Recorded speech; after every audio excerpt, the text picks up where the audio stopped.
मैं धन्यवाद करता हूं परमेश्वर का इस सुंदर समय का जो परमेश्वर ने मुझे दिया है। मैं विशेष धन्यवाद करता हूं प्रभु में मेरे भाई अनुपम डेविड, अपनी भाभी शबनम डेविड जी का, जिन्होंने मौका मुझे दिया कि मैं आपके समक्ष उपस्थित हो सकूं और हम सब परमेश्वर के वचन में चलकर कुछ सीखने वाले हों। आइए परमेश्वर के वचन में चलने से पूर्व अपनी आंखों को कुछ समय के लिए बंद करेंगे और परमेश्वर से पवित्र आत्मा के दान को मांगेंगे। आइए हम प्रार्थना करेंगे। तमाम आशीषों के देने वाले परमेश्वर यीशु मसीह में हमारे बाप और खुदा, हम धन्यवाद करते हैं इस सुंदर अवसर के लिए जो कि आपने हमें दिया है। विश्वास करते हैं प्रभु कि आपका आत्मा हमसे बोलता और बातचीत करता है। इस समय प्रभु जिन इतने आराधकों को आपने अपने वचन को सुनने और सीखने के लिए बुलाया है, बारी बारी से आकर अपनी आशीषों को लेने वाले हो, विश्वास से आपकी आशीषों को लें और धन्यवाद के साथ अपनी आशीषों के साथ बने रहें। सब कुछ मांग लेते हैं आपके प्रिय पुत्र यीशु मसीह के नाम से, सुने और ग्रहण करें, आमीन।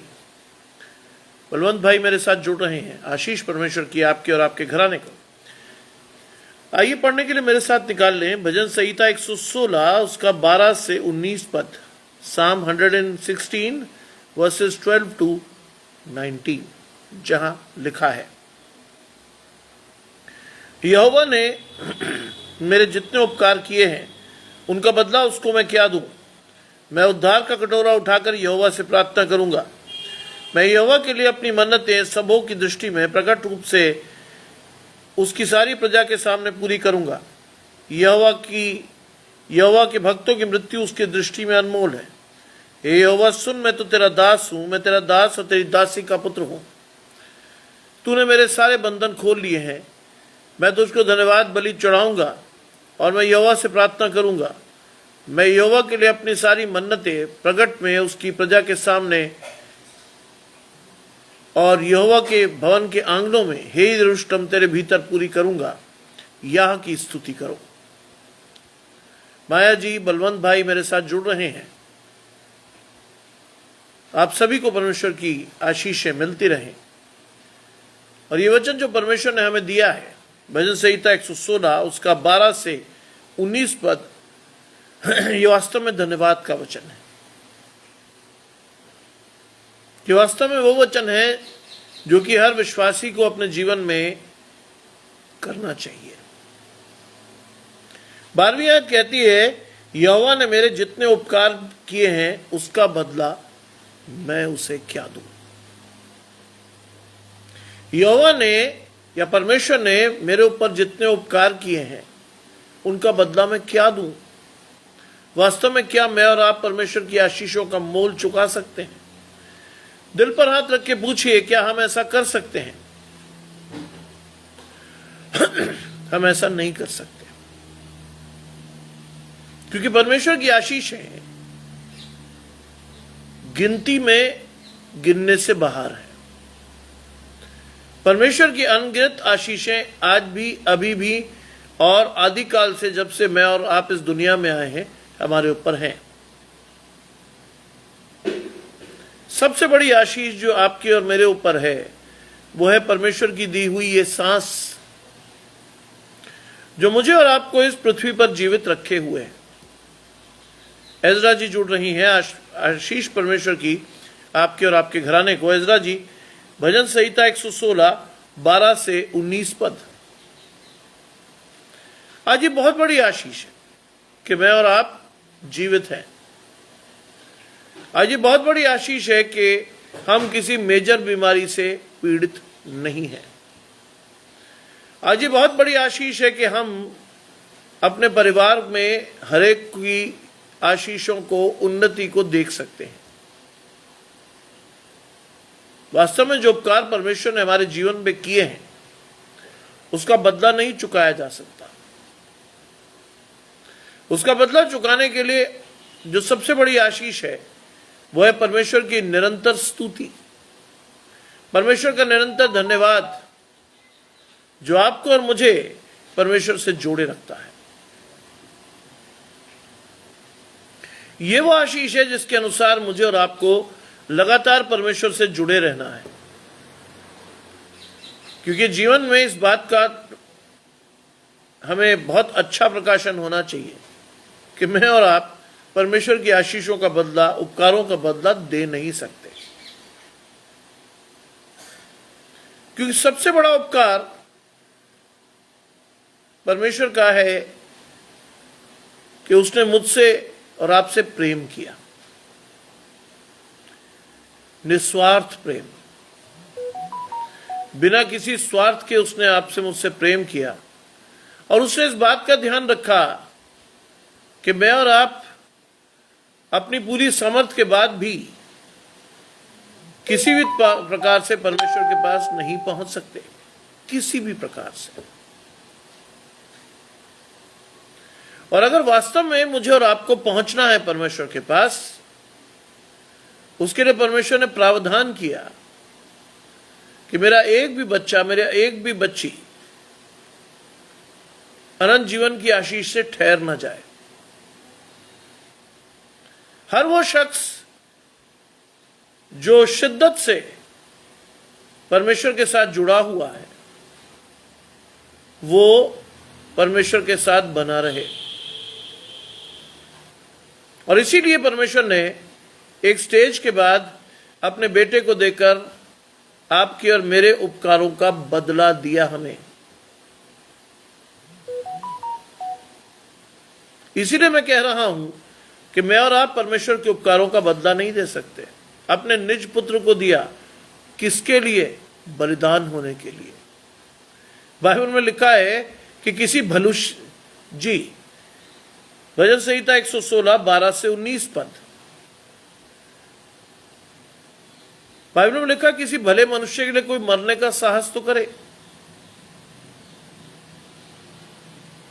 आज परमेश्वर ने आपको और मुझे बचाने के लिए अपने बेटे को दे करके, उसे कुर्बान करके, व्यवस्था को पूर्ण कराकर आपको और मुझे दिया परमेश्वर के साथ, आपको और मुझे रखा परमेश्वर के साथ, आपको और मुझे अनंत जीवन की आशीष दी, और आपको और मुझे एक मौका दिया कि हम परमेश्वर से जुड़कर उसका धन्यवाद करते रहें।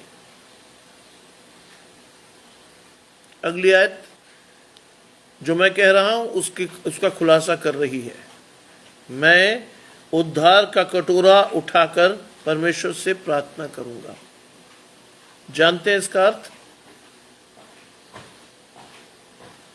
जी बिल्कुल सही। उद्धार का कटोरा कब उठा सकते हैं आप और मैं? उद्धार का कटोरा तब उठाया जा सकता है जब मुझे और आपको अनंत जीवन की आशा हो, जब मुझे और आपको ये मालूम हो कि मैं और आप उद्धार पाने के लिए परमेश्वर के साथ खड़े हो गए हैं। तब मधु जी जुड़ती हैं, आशीष परमेश्वर की आपके और आपके घराने को। तब हम जान सकते हैं परमेश्वर की उन आशीषों को। तब हमें मालूम होगा कि मुझे और मेरे उद्धार का निश्चय परमेश्वर की ओर से मेरे पास है। तब लिखा है कि मैं उद्धार का कटोरा उठाकर परमेश्वर से प्रार्थना करूंगा।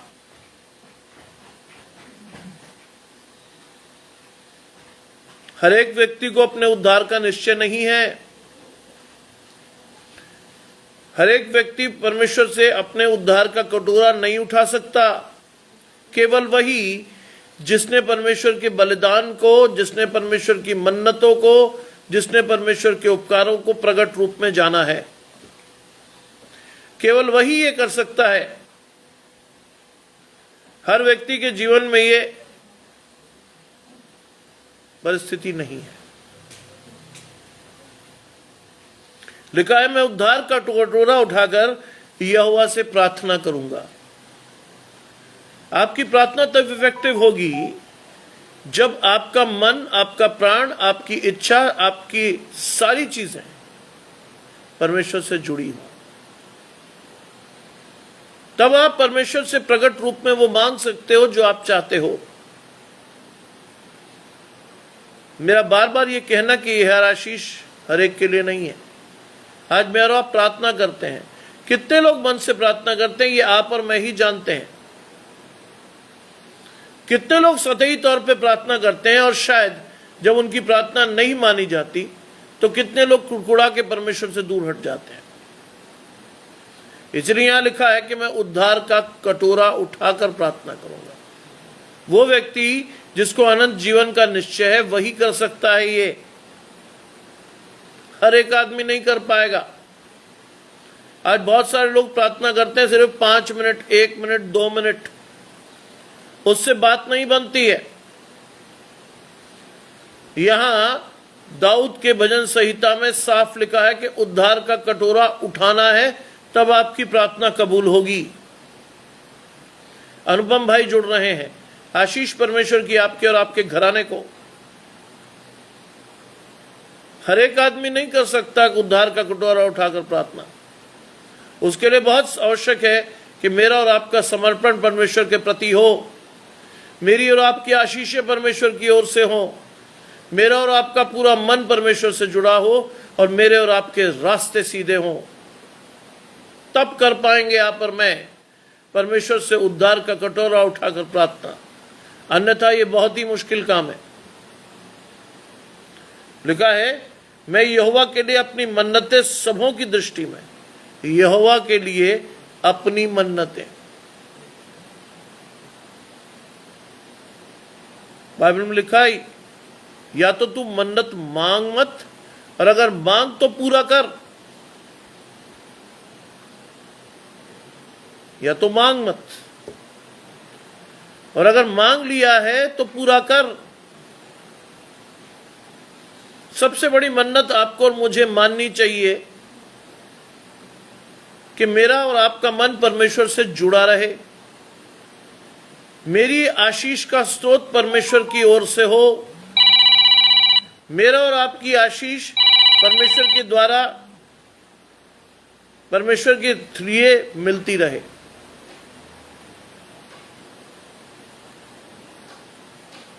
जब तक आप और मैं ऐसा नहीं कर रहे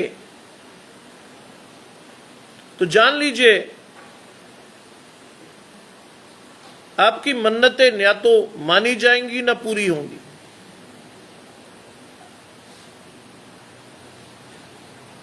मन्नतों को पूरा करने के लिए, मन्नतों को पूरा करने के लिए क्या करना है? मन्नतों को पूरा करने के लिए मुझे और आपको परमेश्वर के साथ जुड़ना है। लिखा है, मैं यहोवा के लिए। जब आप परमेश्वर के लिए जीवित रहते हो तो आपकी सारी इच्छाएं परमेश्वर की ओर लिए होती हैं, परमेश्वर के साथ होती हैं, परमेश्वर के द्वारा होती हैं। और वो कहता है कि मैं उसे सबों की दृष्टि में प्रकट रूप में अपनी प्रजा के सामने पूरी करूंगा। सबों की दृष्टि में। आज आपका और मेरा जीवन ऐसा होना चाहिए कि जितने लोग आपसे और मुझसे जुड़े हों उन्हें मालूम हो कि ये व्यक्ति परमेश्वर की ओर से है। आज मेरे और आपके आत्मिक फल इतने स्पष्ट होने चाहिए कि लोगों को यह मालूम हो कि ये व्यक्ति परमेश्वर की ओर से है, इसकी आशीषें परमेश्वर की ओर से है। आज मुझे और आपको अपने लोगों के सामने प्रकट करना भी है और होना भी है, दोनों बातें। आज आप परमेश्वर की ओर से हो तो आपको प्रकट करना कि आप परमेश्वर के हो। आज इस बात को सबको बताना है कि मैं और मेरा घराना परमेश्वर के साथ चल रहा है। आज इस बात के लिए मुझे और आपको लोगों को इस बात के लिए तस्दीक देनी है कि मेरा और आपका घराना परमेश्वर के साथ चलने वाला है। ये तो है प्रकट करना। प्रकट होने का लिए क्या लिखा है? प्रकट होने के लिए बहुत साफ तौर पर लिखा है कि जब आप और मैं प्रकट करेंगे परमेश्वर के लिए तो क्या करेंगे? अपने फलों को, अपने आत्मिक फलों को दिखाएंगे लोगों को।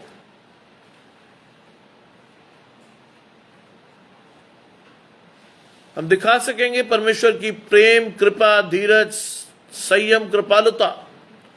ये हमारे आत्मिक फल है जिसे देखकर लोग जान लेंगे कि आप और मैं परमेश्वर के हैं। आज यही तो मार खा रहा है मसीह समाज कि हम प्रकट नहीं कर पा रहे कि हम परमेश्वर के हैं। लोगों के सामने हमारे आत्मिक फल भी प्रकट नहीं हो रहे। हम आम आदमी की क्वालिटी या दृष्टि में गिने जाने वाले लोग हैं। हमसे लोग आशीष नहीं पाते, कई बार ठोकर खाते हैं। हम भी आम लोगों की तरह लोगों को छल रहे हैं, हम भी आम लोगों की तरह छल कपट की बातें करते हैं। हमारे मन से भी रोष, क्रोध, बैरभाव, निंदा जैसी बातें प्रकट होती हैं।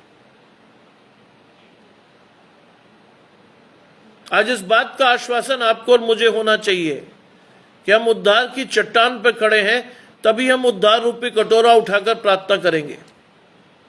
अगर हम आज भी भीड़ में लोगों के साथ धक्के खाते हुए चल रहे हैं, आज भी हम विनाश के चौड़े मार्ग पर खड़े हैं, तो क्या है हमारी और आपकी आशीष? अशोक दास भाई जुड़ रहे हैं, आशीष आपकी आपके घराने के साथ। क्या है आपकी और मेरी आशीष, बताइए। आज परमेश्वर ये जानना चाहता है कि अगर आप अपने आप को प्रकट कर रहे हो अपने प्रजा के सामने, अपने लोगों के सामने, तो क्या आशीष लेकर प्रकट कर रहे हो? कहां है आपको और मुझे उद्धार का निश्चय? कहां है मेरी और आपकी आशीष? कहां है आपका घराना परमेश्वर के साथ? इस बात को प्रकट कीजिए लोगों के सामने। हम भी वो सारी चीजें बहुत आराम से कर रहे हैं जो कि एक आम आदमी कर रहा है। आज संसार से हटकर आपको अपनी आशीष को खोजना है। आज संसार से हटकर मुझे और आपको बताना है परमेश्वर की ओर कि मैं और आप परमेश्वर के साथ खड़े हैं। हमें वो हरकतें नहीं करनी जो दुनिया कर रही है। आज हर आदमी भारतीयता के नाम पर शैतान को गले लगाए खड़ा है। अशोक भाई, आज मेरे छोटे बेटे का जन्मदिन है, जोशुआ का। उसने एक छोटी सी फरमाइश की कि वो शाम को सदर जाना चाहेगा।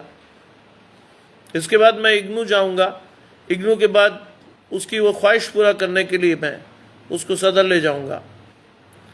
और इम्पॉर्टेंट चीज़ ये है कि परमेश्वर का वचन मेरे लिए इम्पॉर्टेंट था, इसलिए इस समय मैंने चुना कि परमेश्वर की आशीष मेरे जीवन से ना जाए। इसलिए मैंने आज इतनी जल्दी का समय चुना।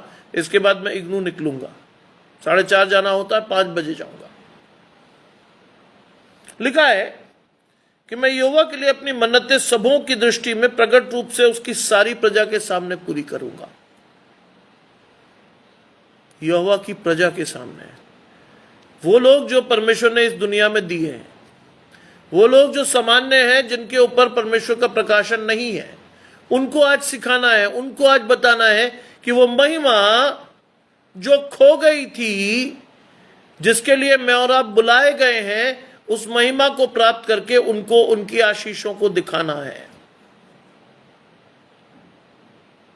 उनके साथ चलना है। अरुणा जी जुड़ती हैं, आशीष परमेश्वर की आपके और आपके घराने को। आज भजन संहिता 116 की 12 से 19 पद आपको आशीष देने के लिए ठहराए हैं परमेश्वर ने। लिखा है, यहोवा के भक्तों की मृत्यु उसकी दृष्टि में अनमोल है। इस आयत से मैं रिलेट कर सकता हूं। जानते हैं कैसे? कोविड के दौरान प्रतिदिन मुझे यह लगता था, आज मरे, अब मरे, मरे मरे चले गए। रोज खबरें आती थी, ये चला गया, वो चला गया, वो गया, ये गया। और ऐसे समय में मुझे भी लगता था कि एक दिन मेरा भी आएगा। जब तक मैंने परमेश्वर के वचन में से इस आशीष को नहीं उठाया, जिसमें साफ लिखा था कि मेरे लिए जीवित रहना मसीह और मर जाना लाभ है। जिस दिन ये आशीष मेरे जीवन में आई, मृत्यु संबंधी हर एक भय मेरे जीवन से समाप्त हो गया, क्योंकि मुझे मालूम था कि अगर मैं जीवित रहा तो मैं परमेश्वर के लिए रहूंगा, और अगर मैं मर गया तो भी मैं परमेश्वर के साथ हूं।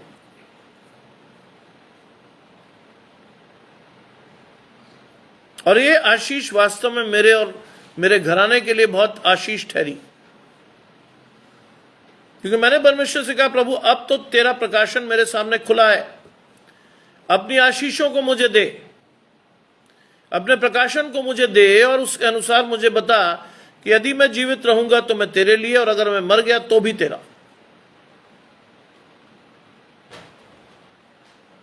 थोड़े दिनों बाद जब कोविड ठीक हुआ, मेरा और मेरा घराना बचा, तो मुझे परमेश्वर का स्पष्ट दर्शन था कि मुझे आगे का पूरा जीवन परमेश्वर के साथ चल के जीना है।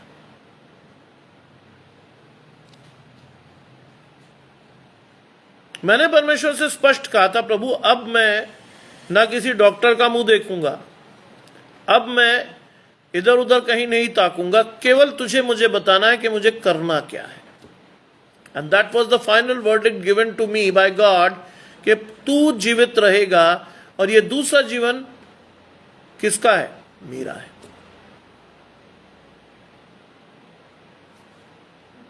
उसके बाद मैं कोई सवाल खुदा से नहीं करता कि प्रभु ऐसा है तो क्यों नहीं है, वैसा है तो क्यों नहीं है, होगा या नहीं होगा ना।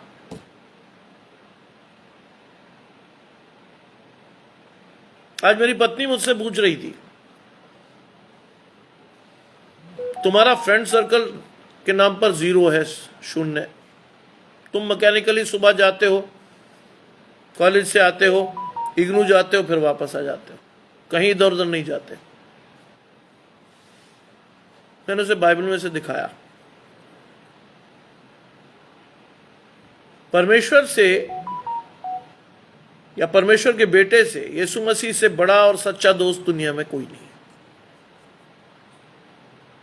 और जिसको हम दोस्त कहते हैं, हमारे सामने वो हमारी बातों को सुनकर, पीछे वो हमारी बुराई करके हमारे मजाक उड़ाते हैं। बहुत लोग करते हैं ऐसा। कॉलेज में भी आपको, मैं इनगणित लोगों को जानता हूं जिनकी बड़ी पक्की दोस्तियां हैं, लेकिन वो आलोचना करने में पीछे नहीं हटते। मैं सबसे मिलता हूं, सबसे बात करता हूं, लेकिन कोई भी मेरा अभिन्न मित्र नहीं है परमेश्वर के अतिरिक्त। इसे आप सौभाग्य कहें या दुर्भाग्य, यही स्थिति मेरे बेटे की भी है। इसको अगर आप सौभाग्य कहें या दुर्भाग्य, यही स्थिति मेरे पिता की भी थी। इतने बड़े पुलिस महकमे में दुनिया के साथ वो जुड़े थे, लेकिन किसी के साथ इतने अभिन्न रूप से नहीं कि उसके घर जाकर या उसके साथ बैठकर गप्पे मारे। मैंने उन्हें कभी ऐसा करते हुए नहीं पाया, एक्सेप्ट इन पार्टीज, क्योंकि वो मजबूरी थी, वहां इकट्ठे लोगों के साथ आप बैठते हो तो बातचीत करते हो। मैंने कभी नहीं देखा किसी के घर उन्हें ऐसे जाते हुए कि साहब गप मारने चले जाएं।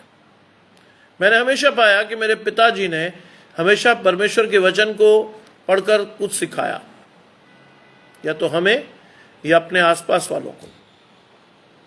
अगर आज भी मैं आपसे कहूं तो उनकी जो मसीही किताबें हैं, जो उन्हें बहुत शौक था खरीदने का, करीबन 200 किताबें मेरे पास आज भी हैं, और वो सारी पढ़ ली उन्होंने। आज मैं अपनी पत्नी को कह रहा था, हमारा कोई दोस्त रहा ही नहीं। वो मुझे बता रही थी कि फलाने के जहां ऐसा होता, दिखाने के यहाँ ऐसा होता, फलाने का ये करते, फलाने वो करते। मैंने कहा हम कुछ नहीं करते। हम बच्चे के जन्मदिन पे बच्चे को समर्पित करते हैं परमेश्वर को एक नए वर्ष के लिए।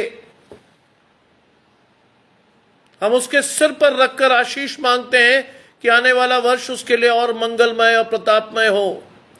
परमेश्वर की उपस्थिति में वो और बढ़े, परमेश्वर की उपस्थिति के साथ वो अपने जीवन में अपनी आशीषों को लोगों को दिखाने वाला हो।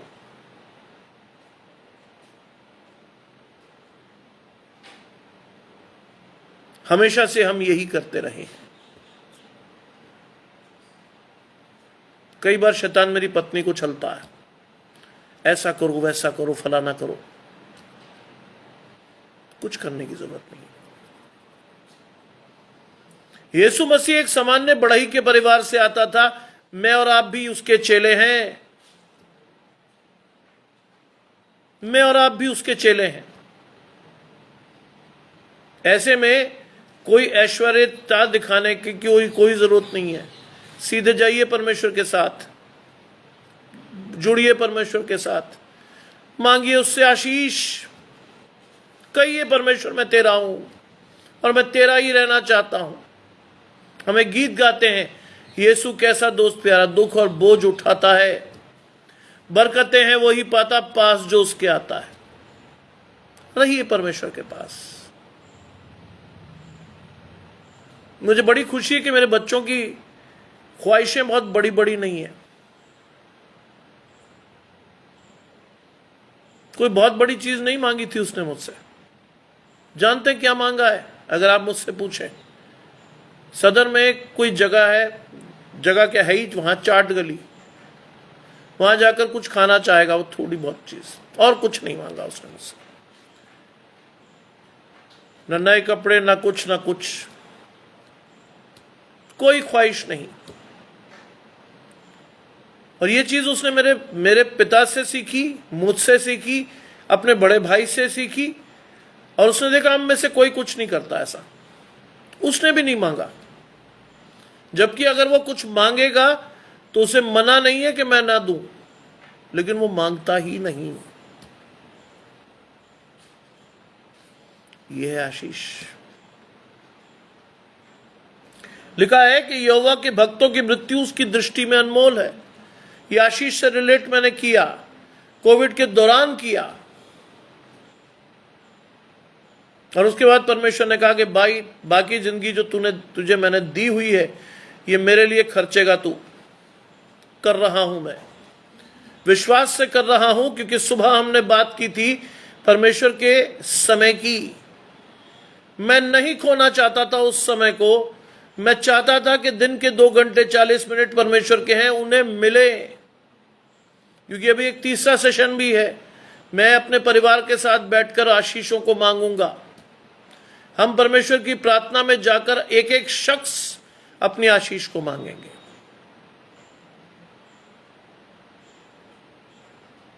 सोचिए,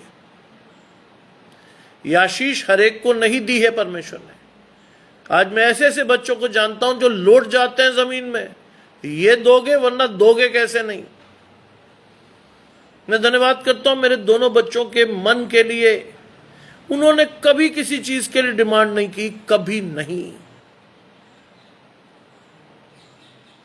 आज वो जानते हैं कि उनका बाप उन्हें कुछ भी दे सकता है, लेकिन वो कभी नहीं मांगते। मैंने ऐसे ऐसे बच्चों को देखा है जो अपने अक्षम मां बाप से मांगते हैं ऐसी चीज जो उनको दिलाई ना जा सके। आईफोन 16, ढिकाना फलाना, ये और वो। मेरे बड़े बेटे के पास एक फोन है, कोविड से वो चला रहा है, अभी तक बहुत अच्छा है। वो कहता नहीं पापा कोई जरूरत नहीं है, सब बहुत अच्छा है।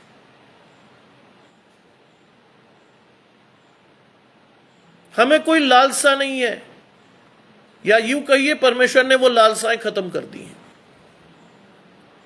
नहीं है कोई लालसा। लिखा है कि उसकी भक्तों की मृत्यु उसकी दृष्टि में अनमोल, वास्तव में अनमोल ठहरे हैं,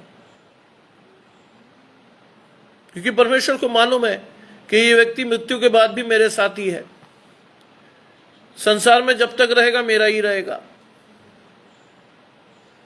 इससे बड़ी कोई आशीष हो नहीं सकती।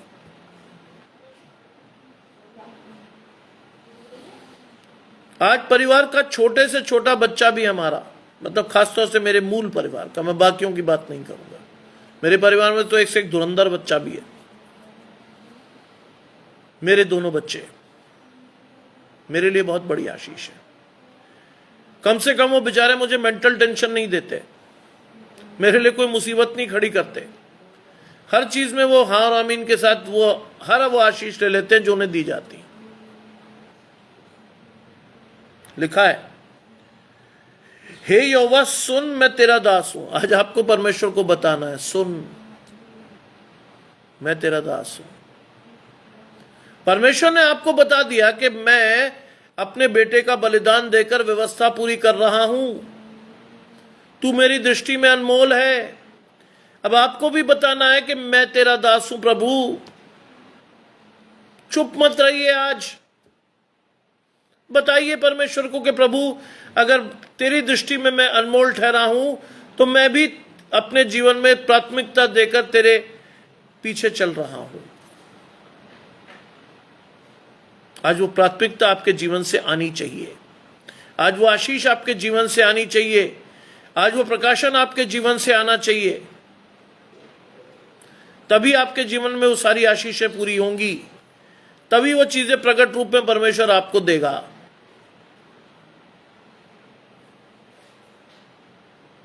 वो अन्यथा नहीं आ रहा कुछ भी। लिखा है, हे यहोवा सुन। कितनी बड़ी बात है कि आपको और मुझे परमेश्वर ने अपॉर्चुनिटी दी कि हमें और आप भी परमेश्वर को पुकार सके और कह सके सुन। क्यों होता है ये? जानते हैं क्यों? क्योंकि आप परमेश्वर को सुन सकते हो तभी तो पुकारोगे। अगर आप ही नहीं सुन पा रहे तो आप परमेश्वर को किस बिना पर पुकारोगे? किस बिना पर कहोगे परमेश्वर सुन? आपको पहले सुनना है। आपको वो मीठी और हल्की आवाज अपने जीवन में लेनी है। आपको परमेश्वर के साथ जुड़कर पहले परमेश्वर की आशीषों को ढूंढना है। आपको ये करना है। बेटा मैं 5:15 तक आऊंगा। आपको ये आशीषें लेकर चलना है। जब तक आप ये नहीं कर रहे तब तक आपकी आवाज परमेश्वर तक नहीं पहुंच रही, क्योंकि रास्ता टेढ़ा मेढ़ा है। आपको सबसे पहले उस रास्ते को सीधा कर लेना है। आपको सीधा करते हुए परमेश्वर से पूछना है, प्रभु मेरा रास्ता तेरे साथ जाता है, तेरे सीधा तेरे पास जाता है, क्योंकि मैं इधर उधर नहीं ताक रहा हूं, मैं तेरी ओर देख रहा हूं। इसीलिए आप कह पाओगे सुन, मैं तेरा दास और तेरी दासी का पुत्र हूं।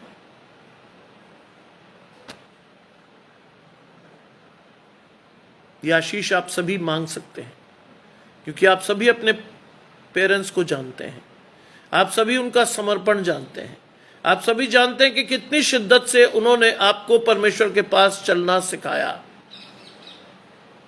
आपका समर्पण नहीं होता तो आप परमेश्वर से जुड़ नहीं पाते। आपका समर्पण नहीं होता तो शैतान वो झटके से आपकी आशीषों को छीन ले जाता। आपका समर्पण नहीं होता तो विरोध से आप और मैं परमेश्वर से मुड़ गए होते। लेकिन समर्पण था, समर्पण है और समर्पण रहेगा, ऐसे नहीं जाएगा। लिखा है, मैं तेरा दास और तेरी दासी का पुत्र हूं, तूने मेरे सारे बंधन खोल दिए हैं। आज आप जकड़े हुए नहीं है शैतान के पास। आज परमेश्वर ने आपके हर बंधन को खोलकर आपको आजाद करके परमेश्वर के पास लेकर आया है। शैतान की वो आशीष आपके जीवन से चली गई है जिसके अनुसार आप और मैं बंधे हुए लोग थे। आप और मैं पाप के दास थे, छोड़ दिया परमेश्वर ने आपको, छुड़ा लिया परमेश्वर ने आपको। ये प्रकाशन तभी आएगा जब आप और मैं आजाद होकर परमेश्वर के साथ चल पा रहे होंगे। तब आप और मैं परमेश्वर से कहेंगे सुन, मैं तेरा दास और तेरी दासी का पुत्र हूं, सुन।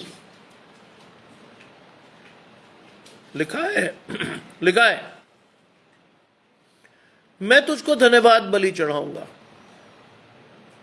आज तो तरह तरह के पास्टर, तरह तरह के टीचर आपको कौन कौन सी बलियां चढ़वा रहे हैं। आज तो प्रार्थना करने की भी फीस लगी हुई है कई जगह पे, तो ऑनलाइन प्रार्थनाएं होती हैं।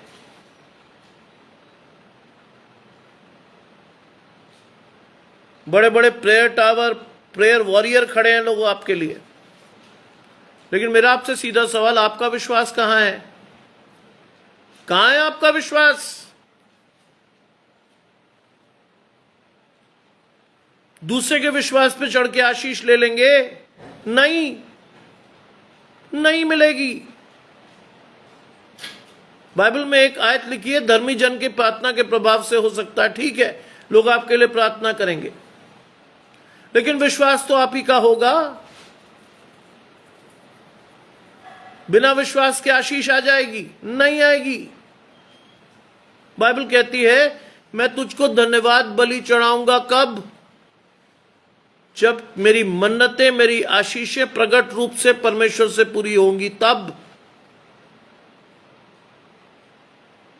हम और आप तो इतने स्वार्थी हैं कि धन्यवाद तो हम कभी ना करें किसी को, होगा भी नहीं। जब तक हमें अपने आशीषों का निश्चय ना हो। जब हमें निश्चय हो जाता है तभी तो धन्यवाद बलि चढ़ती है। आज हम तरह तरह के पैसों की बलि चढ़ाकर परमेश्वर की आशीषें मांग रहे हैं, नहीं मिलेगी। आशीषें चाहिए तो आपका समर्पण चाहिए, समर्पण चाहिए तो आपका विश्वास चाहिए, विश्वास चाहिए तो विश्वास के साथ आशा का होना आवश्यक है। बिना उसके होगा नहीं कुछ भी।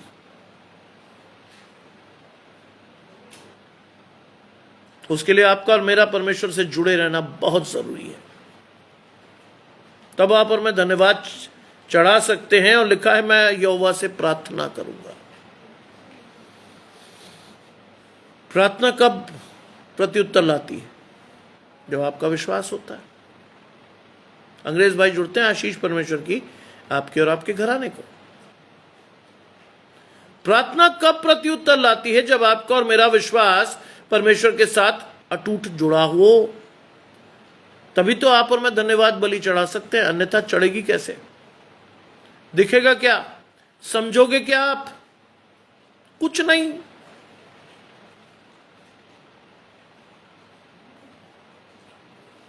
लिखा है, मैं यहोवा के लिए अपनी मन्नतें,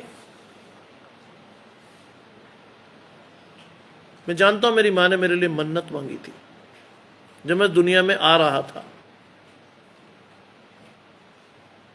उसने कहा था कि अगर ये बच्चा जीवित रहा तो ये परमेश्वर की सेवा करेगा। आज प्रकट रूप में वो पूरी हो रही है। मेरी मां तो नहीं रही, लेकिन उसका समर्पण परमेश्वर को भाया। मेरे बाप नहीं रहे, लेकिन उनका समर्पण परमेश्वर को भाया।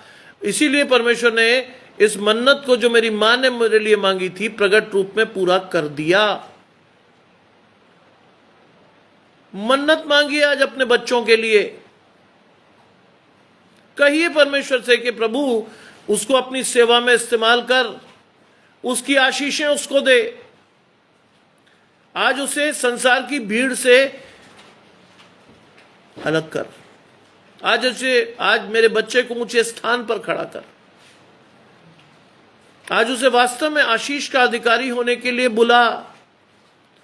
आज अपने बच्चों के लिए कहिए, प्रभु उसको संसार की वो आशीष दे जो आपने बहुत कम लोगों को दी है। मांगिए तो सही। बता तो रहा हूं, एक छोटा 5वीं क्लास का बच्चा भी जिद नहीं करता। उसका हक है, जबकि चाहे तो क्या क्या कर सकता है, नहीं करता। विश्वास से, दीनता से वो परिवार की आशीषों के साथ जुड़ा हुआ है। विश्वास के साथ उसको कभी ये चीजें नहीं लगती कि साहब ऐसा कर लूं, वैसा कर लूं, ये कर लूं, वो कर लूं, पापा वहां, यहां, वहां।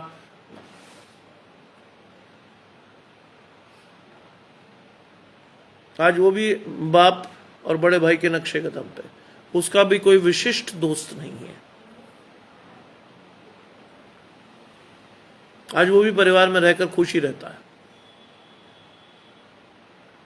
मेरे पलंग पर मेरे पास चढ़ा रहता है। मैं उसे बिठाकर पढ़ाने की कोशिश करता हूं, पढ़ता है।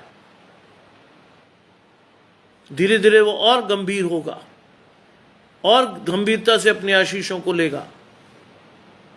मैं रोज प्रार्थना करता हूं अपने बच्चों के लिए कि प्रभु उनकी आशीषें उन्हें दे।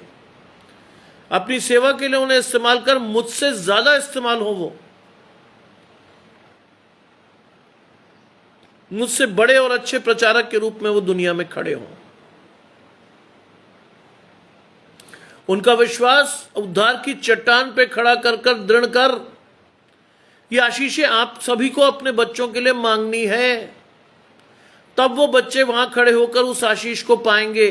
अन्यथा ऐसा ही होगा जैसे 3 दिन पहले हमारे मसीह समाज में हुआ। एक बच्चे ने बड़ी शिद्दत से पढ़ाई लिखाई पूरी करने के बाद भी आत्महत्या कर ली।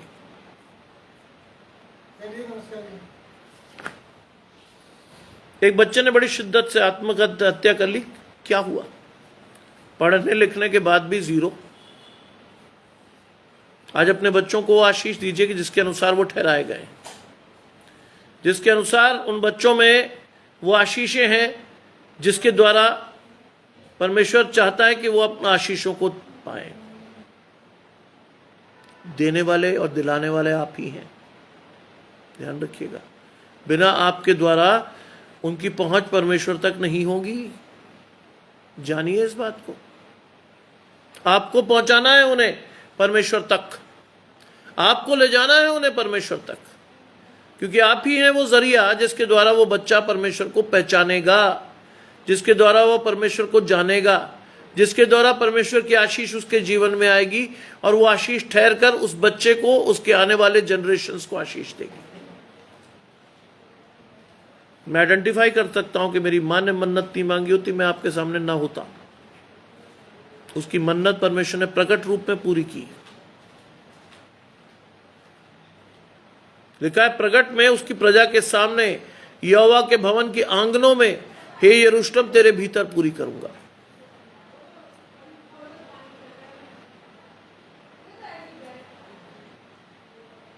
क्या लिखा है? यहोवा के भवन के आंगनों में। हल्की बात नहीं है ये। आज अगर आपका प्रकाशन बहुत स्पष्ट है, आपकी आशीषें बहुत स्पष्ट हैं, तो आपको परमेश्वर सार्वजनिक करेगा कहां? अपने भवन के आंगन में। आपको परमेश्वर प्रकट करेगा कहां? अपने भवन के आंगनों में। जब मुझे कहा गया था ना कुछ दिनों पहले कि भाई आपको प्रचार करना है, WFCS की लेडीज आकर मुझे कह गई थी कि brother you are going to preach. Sachin भाई जुड़ते हैं आशीष परमेश्वर की आपके और आपके घराने को। तो उनमें से कुछ लोगों को संदेह था कि भैया आप बोल लोगे। मैंने उनसे कहा समय तो आने दो। समय आया, पादी साहब ने अनाउंस किया कि हम आज गेस्ट स्पीकर के रूप में डॉक्टर स्टैनली को सुनने जा रहे हैं। जानते, जब मैं सीट से उठकर आगे बढ़ा तो सब लोगों ने मेरे हाथों की तरफ देखा, खाली थे। उसमें से कई लेडीज ने मुझे कहा कि हमें हैरत हुई कि आप खाली हाथ प्रचार करने जा रहे हो। मैंने कहा जी। मैंने उनसे कहा देखिए आशीष तो परमेश्वर भरेगा, एक बार मुझे उसके आंगन में खड़े तो होने दीजिए, उसके पवित्र स्थान पे खड़े तो होने दीजिए, क्योंकि मैं अकेला नहीं जा रहा हूं। परमेश्वर की पवित्र आत्मा साथ जा रही है, एक बार वहां खड़े तो हो जाने दीजिए। और उसके बाद जो हुआ उसका वर्णन मैं आपसे नहीं कर सकता। कई लोगों ने मुझे पूछा कैसे कर लेते हो भाई खाली हाथ प्रचार। मैंने कहा जी खाली हाथ ही करता हूं मैं तो। क्या लिखा है? यहोवा के भवन के आंगनों में, हे यरूशलेम तेरे भीतर पूरी करूंगा। यहोवा के भवन के आंगनों में आज परमेश्वर वो आशीष देता है आपको और मुझे। परमेश्वर कहता है कि तुम चुने गए हो, तुम वो कौम हो जो आने वाले समय में मेरे लिए इस्तेमाल होगी। हो रहा हूं मैं। आज परमेश्वर पूछता है, आज परमेश्वर जानता है, आज परमेश्वर को मालूम है कि आपको और मेरा इस्तेमाल करना है। आज परमेश्वर को पता है कि मैं और आप परमेश्वर की आशीषों के लिए खड़े हैं परमेश्वर के पास। विश्वास से अपनी आशीषों को मांगिए, धन्यवाद से परमेश्वर के साथ जुड़े रहिए और परमेश्वर की आशीषों को लेकर हमेशा परमेश्वर के साथ बने रहिए। इसमें चामर रखिए। आज आपका हाथ परमेश्वर के साथ हो, आज आपकी आशीषें परमेश्वर के साथ हो। उन सारी चीज़ों के साथ जुड़े रहिए परमेश्वर की आशीषों को लेने के लिए। आइए हम प्रार्थना करें। तमाम आशीषों के देने वाले परमेश्वर यीशु मसीह में हमारे बाप और खुदा, हम धन्यवाद करते हैं इस सुंदर अवसर के लिए जो कि आपने हमें दिया है। विश्वास करते हैं प्रभु आपकी आशीषें हमारे जीवन में है और आने वाले समय में हमारी आशीषें हमारे बच्चों तक पहुँचे, उनका प्रकाशन बड़ा स्पष्ट हो, वो आपकी ओर देखकर आपकी आशीषों को लेकर चलने वाले हों। आने वाला समय आपके हर उस बच्चे को जिसको आप चाहते हैं आपकी सेवा के लिए इस्तेमाल हो, उसको चुनकर उसकी आशीषों को उसे दें, उसके प्रकाशन को स्पष्ट करें, उसके कानों को खोलें, उसकी आंखों में अपने दर्शन को स्पष्ट कीजिए। सब कुछ मांग लेते हैं आपके प्रिय पुत्र यीशु मसीह के नाम से, सुने और ग्रहण करें, आमीन। आप सबको इस सुंदर संध्या में परमेश्वर की आशीषें पहुंचे, आपका हाथ परमेश्वर से जुड़ा रहे और विश्वास के साथ आप परमेश्वर की आशीषों को लेकर बढ़ते रहें। आपको परमेश्वर की आशीषें पहुंचे और कल सुबह ठीक 8 बजे हम फिर जुड़ेंगे फैमिली ऑफ क्राइस्ट मिनिस्ट्री में अपनी आशीषों को लेने के लिए। आप सबों को परमेश्वर की आशीष पहुंचे और आप सभी परमेश्वर के साथ जुड़े रहें। जय मसीह की आप सबको।